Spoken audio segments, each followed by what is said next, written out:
Jemimah Rodriguez. கடந்த சில நாட்களா இந்த பேர் வந்து எல்லா வீடுகளையும் பரபரப்பா பேசப்பட்டது.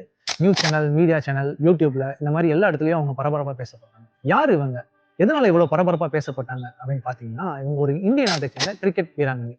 இந்தியாவ வந்து வேர்ல்டு கப் செமிஃபைனல்ஸ்ல யாருமே அடிக்க முடியாதுன்னு நெனைச்ச ஆஸ்திரேலியன் டீம வந்து நாட் அவுட்டா அதாவது தன்னுடைய ஆட்டத்த இழக்காம அடிச்சு ஃபைனல்ஸ் கூட்டு போனாங்க. அவங்க அதனால தான் இவ்வளவு பரபரப்பா பேசப்பட்டாங்க அப்படின்னா இல்ல. அப்ப என்ன பண்ணாங்க அப்படின்னா, அவங்க player of the match award win பண்ணதுக்கு அப்புறமா, இது என்னால முடியல.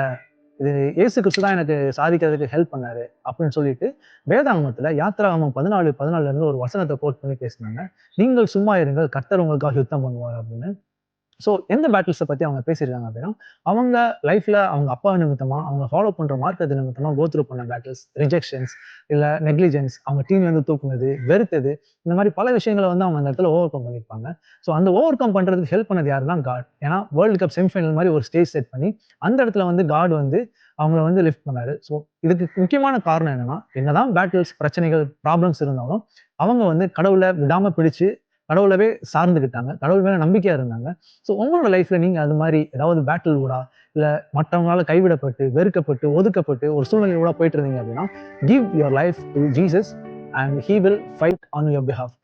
கர்த்தரிடத்துல உங்க வாழ்க்கைய குடுங்க. அவர் உங்களுக்காக யுத்தம் பண்ணுவார். நீங்க சும்மா இருந்தா போதும். அப்படி அவர் யுத்தம் பண்ண ஆரம்பிச்சாருன்னா, உங்களுக்கு வெற்றியும், உயர்வும் மட்டும் தான் வரும்.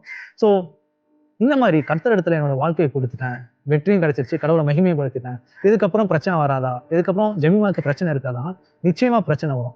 ஜஸ்ட் பிகாஸ் அவங்க வந்து இயேசு கிறிஸ்துவ நேசிக்கிறதுனால, இந்த உலகம் அவங்கள நிச்சயமா வெறுக்கும். உலகம் வெறுக்கிறது மட்டும் கிடையாதுங்க. அவர் நிமித்தமா துன்பப்படுத்தவும் செய்வாங்க.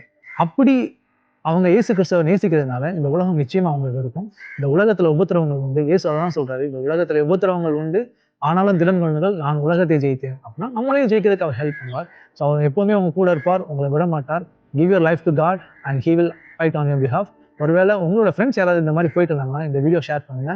Ask them to surrender their life to God and God will fight their back.